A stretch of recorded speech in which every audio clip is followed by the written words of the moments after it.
નમસ્કાર વિદ્યાર્થી મિત્રો, જીજી સ્ટડી હબ ચેનલમાં હું કે ગેહલોત આપ સર્વનું હાર્દિક સ્વાગત કરું છું. કરંટ અફેર્સનો એક ટોપિક ઓકે, જે બેંકની નાણાકીય નીતિ છે એ આપણે આજે જોવાના છે. એની અંદર ખાસ બે પોઈન્ટ આજે જોવાના છે, એક રેપો રેટ અને એક રિવર્સ રેપો રેટ. ફિક્સ જે ક્વેશ્ચનો છે કે રેપો રેટ કેટલો છે, રિવર્સ રેપો રેટ કેટલો છે, એનાથી કોઈ લેવા દેવા આપણને નથી. તમારી પરીક્ષામાં ફિક્સ યાદ રાખવાનું છે.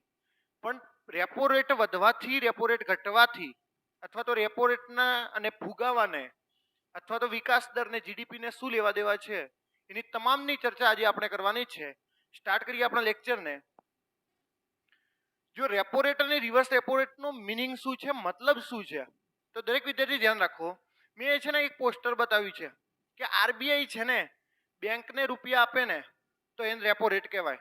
ઓકે, આરબીઆઈ જે છે એ બેંકને રૂપિયા આપે છે અને બેંક એમને આરબીઆઈને શું આપશે ભાઈ, જે વ્યાજ આપે છે ને એ વ્યાજને શું કહેવાય, રેપો રેટ. અને એનાથી જસ્ટ ઉલટું, જો આ બેંક છે ને, ઓકે, બેંક કોને પૈસા આપે છે, આરબીઆઈને, તો એને આપણે, અને પછી જે આરબીઆઈ વ્યાજ ચૂકવે બેંકને, એને શું કહેવાય છે, રિવર્સ રેપો રેટ. તો આ એનો સીધો સાદો સરળ મિનિંગ છે. તમને પરીક્ષામાં પૂછે કે આરબીઆઈ કોઈ કોમર્શિયલ બેંકને પૈસા આપે અને કોમર્શિયલ બેંક તેને વ્યાજ આપે તો એને શું કહેવાય છે, રેપો રેટ. અને કોઈ બેંક આરબીઆઈ ને પૈસા આપે અને આરબીઆઈ વ્યાજ ચૂકવે તો એને શું કહેવાશે, રિવર્સ રેપો રેટ. યસ, અહીંયા જુઓ તો રેપો રેટ એકચ્યુઅલીમાં છે શું એમ, તો આપણે એની ચર્ચા કરી લીધી છે કે રેપો રેટ જે છે એ કોઈ કોમર્શિયલ બેંકો, હું તમને સીધો સાદો સરળ ઉદાહરણ આપું કે જે રીતે બધા ધારાસભ્યો, સંસદ સભ્યો ભેગા થઈ અને પછી એક વડાપ્રધાન બને છે ને, તો એ જ રીતની આ પોઝિશન છે કે ઘણી બધી બેંકો ભેગી થઈને, ઓકે, કોમર્શિયલ બેંકો જે પ્રાઇવેટ હોય, સરકારી હોય, અર્ધ સરકારી, એ બધો બેંકોનું જે મોનિટરિંગ કરે છે કોણ કરે છે ભાઈ, સેન્ટ્રલ બેંક. અને સેન્ટ્રલ બેંક એટલે કઈ બેંક છે, આરબીઆઈ. ઓકે, હવે ઘણીવાર કેવું થાય, આ તમારે છે ને આ સમજવાનું છે, એટલા માટે મેં આ લેક્ચર ગોઠવવાનું કારણ એક જ છે કે તમારા પોઈન્ટ બધા સમજવાના છે. બેંકોને ઘણીવાર પૈસાની જરૂર પડે. ઓકે, આપણે હું અહીંયાથી એક ઉદાહરણ દઉં છું. અહીંયાથી ધારો કે લોકો છે, ઓકે, લોકો પૈસા ક્યાં રોકશે, બેંકમાં રોકશે. ઓકે, અને બેંક જો આગળ ક્યાંક રોકવાના હોય તો બેંક ક્યાં રોકશે, આરબીઆઈ ની અંદર રોકે. આ સીધી સિસ્ટમ છે કે લોકોને જો પૈસા રોકવાના હોય તો એ ક્યાં રોકે, બેંકની અંદર. ઓકે, બેંકની અંદર આપણે તમે ઘણીવાર રોકેલા હોય છે, આપણે એને એનડીટીએલ કહીએ. ઓકે, એનડીટીએલ આગળ શું છે, એનડીટીએલ હું તમને સમજાવું છું. Okay, net demand and time liability, NDTL. Okay, આપણે ધારો કે ઘણીવાર સેવિંગ ખાતું છે, આપણું સેવિંગ એકાઉન્ટ છે, એમાંથી આપણે પૈસા રોકીએ છીએ. ઘણા વેપારીઓનો કરંટ ખાતું હોય, એ પણ બેંકમાં પૈસા રોકે. ઘણા જણા ફિક્સ ડિપોઝિટ બેંકમાં કરે. તો બેંક જોડે ઘણા બધા રૂપિયા આવે. ઓકે, ધારો કે બેંક જોડે 100 કરોડ રૂપિયા આવે, તો 100 કરોડ કોઈ બેંક પોતાની જોડે નહીં રાખે. અથવા તો બેંક 100 કરોડ આવે છે તો બેંક કઈ લઈને બેસી નહીં રહેવાની, એ તમને બધાને ખબર છે. બેંક શું કરશે, એના એ જ પૈસા તમને પાછા લોન તરીકે આપવાની છે. ઓકે, ઘણા વ્યક્તિઓની જોડે પૈસા હોય તો એ બેંકમાં રોકે અને ઘણા જણને જરૂરિયાત હોય તો બેંક જોડેથી લોન લે છે.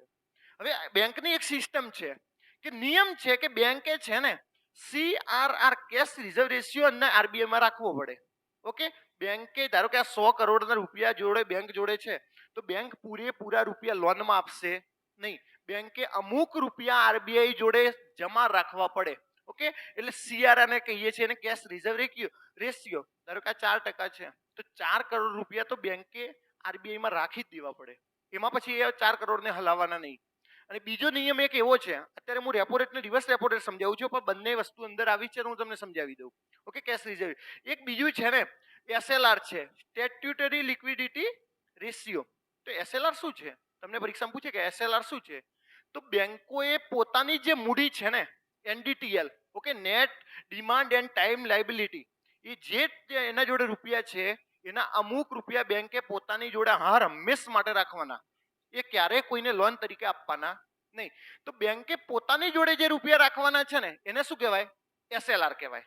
અને બેંકે જે આરબીઆઈમાં રૂપિયા રાખવાના હોય એને શું કહેવાય છે, CRR કહેવાય, કેશ રિઝર્વ રેશિયો.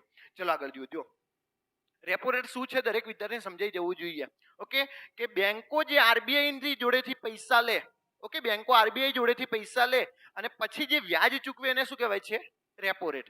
અને આરબીઆઈ બેંક જોડેથી રૂપિયા લે અને જે વ્યાજ ચૂકવે એને શું કહેવાય છે, રિવર્સ રેપો રેટ. ઓકે, જુઓ અહીંયાથી બેંક છે ને આરબીઆઈ જોડેથી રૂપિયા લે છે અને આરબીઆઈ બેંક જોડેથી લે છે, તો રેપો રેટ અને રિવર્સ રેપો રેટ. હવે જુઓ એનડીટીએલ શું છે, મેં તમને હમણાં કીધું પરીક્ષામાં ફૂલ ફોર્મ પૂછાશે કે એનડીટીએલ નું ફૂલ ફોર્મ શું છે, તો અહીંયા ધ્યાન રાખજો, net demand and time liability.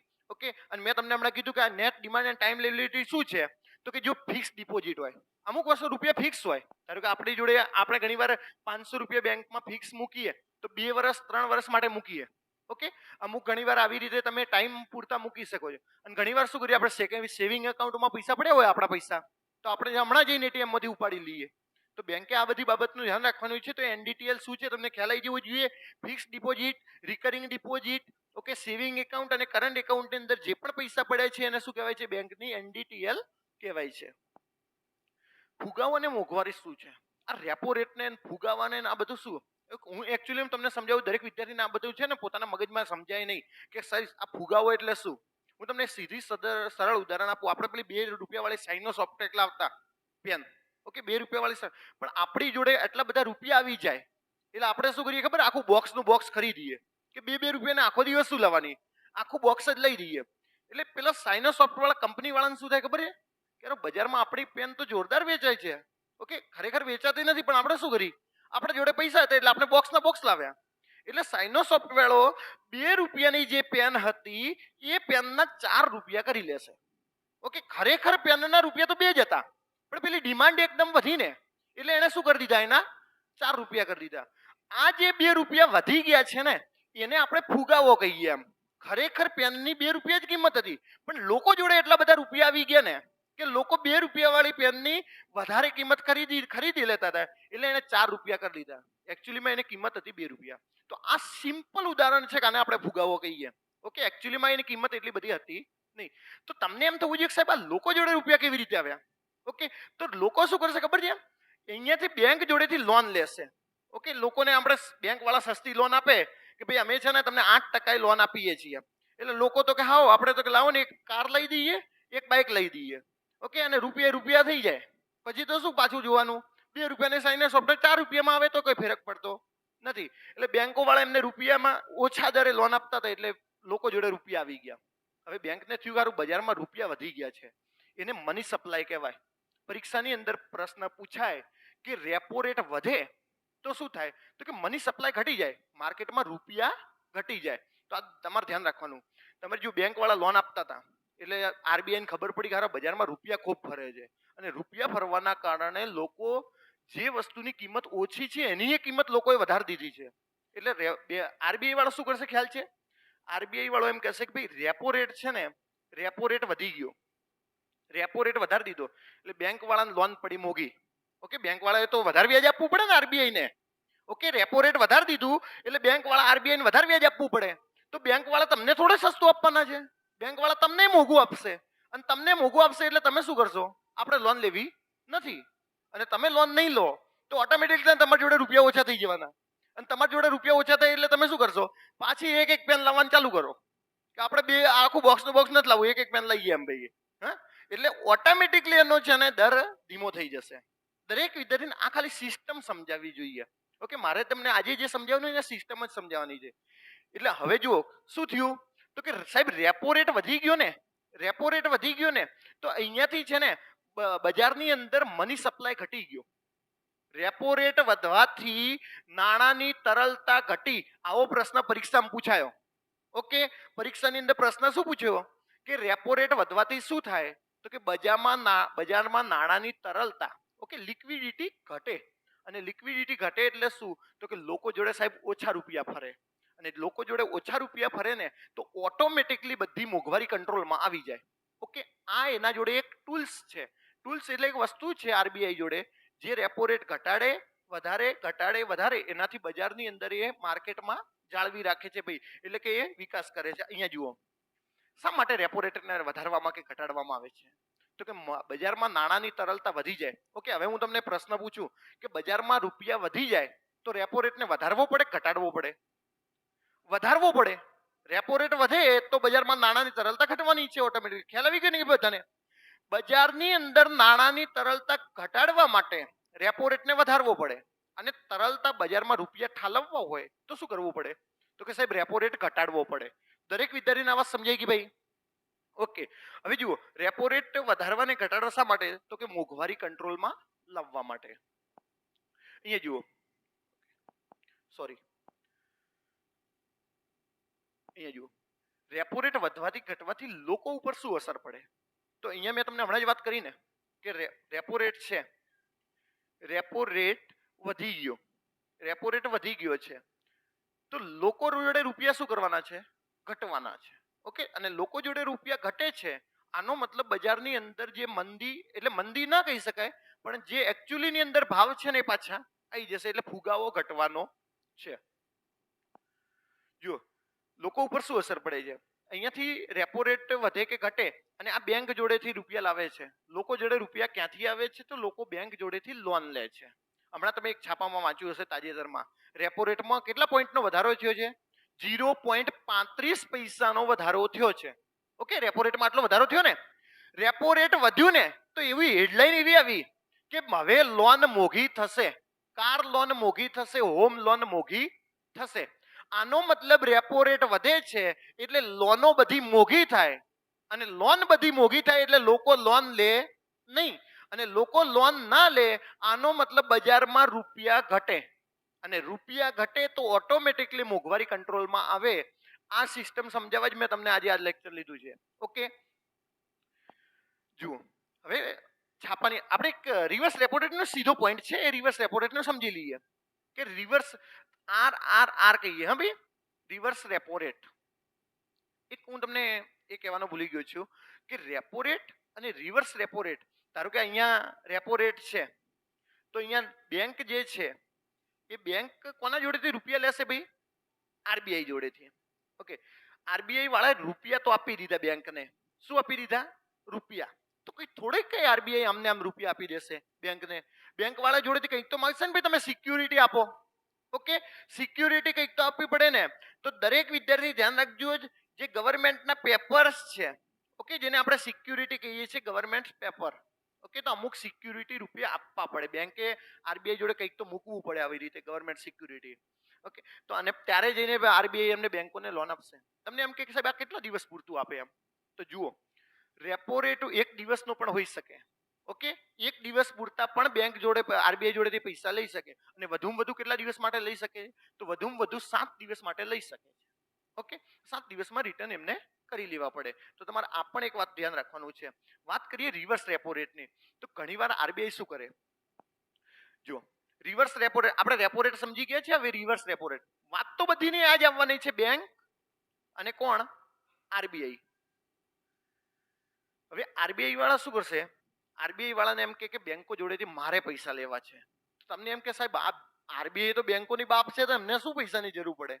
પણ આરબીઆઈ વાળો શું કરશે ખબર છે? કે બેંકો જોડેથી આપણે રૂપિયા લઈ લઈએ એટલે બેંકો વાળા લોકોને રૂપિયા આપશે નહીં. એટલે લોકોને જો રૂપિયા ના આપે તો બજારની અંદર આમે રૂપિયા તો ઘટી જવાના છે. તો તમને એમ છે, તો હવે રિવર્સ રેપો રેટ, જો રિવર્સ રેપો રેટ શું છે? તો કે આરબીઆઈ વાળો બેંક જોડેથી રૂપિયા લે અને પછી આરબીઆઈ વાળો વ્યાજ ચૂકવે, એને આપણે રિવર્સ રેપો રેટ કહીએ. તો રિવર્સ રેપો રેટ એને ધારો કે 3% હતો, 3% હતો, હવે 4% કરી દીધો. 4% શું કર્યો? એટલે બેંકો વાળા શું કરવાના કે લોકોને રૂપિયા આપવા એના કરતા તો આરબીઆઈ ના આપીએ, આરબીઆઈ વાળો 4% આપે છે. બેંક તો આવું જ વિચારે ને કે લોકોને રૂપિયા આપવા એના કરતા તો આરબીઆઈ વાળા 4% આપે છે, તો આ બેંકો વાળા આરબીઆઈ પૈસા આપશે, લોકોને આપશે નહીં, એટલે ઓટોમેટિકલી ઘટી જાય. તો અહીંયા જુઓ, રિવર્સ રેપો રેટ વધે તો બજારમાં નાણાં ઘટે કે વધે? ઘટે. રિવર્સ રેપો રેટ વધી ગયો તો બજારમાં નાણાં ઘટે. આ જ સિસ્ટમ છે. પરીક્ષામાં પ્રશ્નો આ જ પૂછાશે, આના બહારનો પ્રશ્ન આવશે નહીં. બીજું તમને એમ કે રિવર્સ રેપો રેટ ઘટે તો બજારમાં પૈસા વધે કે ઘટે? વધે. ઓટોમેટિકલી વધશે. ઓકે. તો આ એક સિસ્ટમ છે રિવર્સ રેપો રેટ. હવે કરંટની અંદર શું પ્રશ્નો હતા? તાજેતરનો મુદ્દો શું છે? તો જુઓ, રિઝર્વ બેંક ઓફ ઇન્ડિયાએ ફરી એકવાર પોલિસી વ્યાજ દર એટલે કે રેપો રેટમાં વધારો કરવાની જાહેરાત કરી છે. તાજેતરમાં રેપો રેટ વધ્યો છે. ઓકે. ગવર્નર છે શક્તિકાંત દાસ. ઓકે. શક્તિકાંત દાસે તાજેતરની જે એમની મોનેટરી પોલિસીની જે સભા મળી, મોનેટરી પોલિસી કમિટી, એની અંદર આની છે ને જાહેરાત કરી છે. તો ધ્યાન રાખજો, આ વર્તમાન સ્તરેથી ફુગાવાને નીચો લાવવા માટે, રેપો રેટ વધી ગયો એટલે ઓટોમેટિકલી ફુગાવો નીચે આવવાનો છે ને ભાઈ. મેં આ તમને સમજાવી દીધું છે.